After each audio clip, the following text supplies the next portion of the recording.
The case study conducted in Wuhan depicts that totally 81% of people develop mild symptoms of COVID, followed by mild pneumonia or no pneumonic attack. 14% of people develop severe symptoms with breathing problems associated with oxygenation problems, who tend to be hospitalized. And finally, 5% of people are at critical situation with respiratory failure, septic shock, which is followed by multiple organ dysfunction. A person affected with COVID-19 will develop an infection in the supporting cells of the olfactory epithelium, which subsequently damages the olfactory neurons, and due to which an unfortunate loss of smell occurs, which is termed as anosema or hypoanosema. And now the full-fledged infection begins, where the mucosa present in the pharynx is being infected, which results to sore throat, which is an adverse symptom of COVID-19. The COVID-19 virus then enters the respiratory tract and finally reaches the alveoli, which damages the type 2 alveolar cells, resulting in the release of some substances like the inflammatory mediators, which is the stimulant of the macrophages.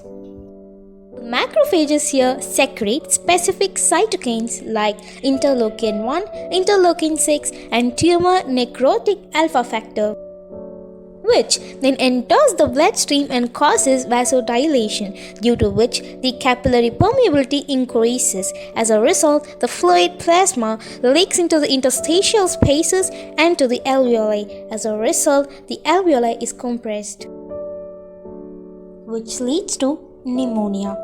In this case, the surface tension increases as the concentration of the surfactant is decreased, which tend to collapse the alveoli. Now, the rapid onset of inflammation occurs, in which the alveoli is filled with fluid, which acts as a barrier for the gas exchange, resulting in hypoxemia and shortness of breath.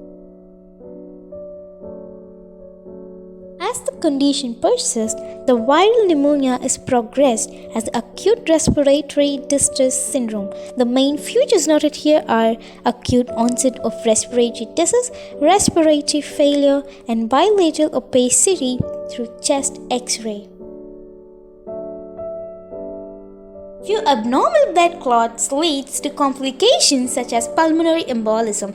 This is the most dangerous types of venous thromboembolism. This happens when a small blood clot embolus breaks off from the large clot thrombus and causes clot in lungs.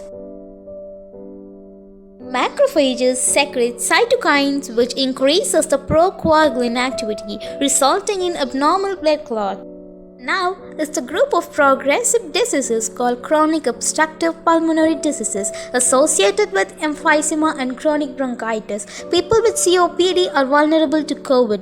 Finally comes the diaphragm disuse atrophy. It is a complete diaphragm inactivity caused by mechanical ventilation for a long period of time.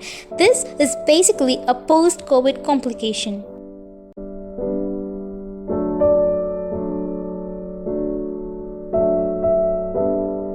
Thank you.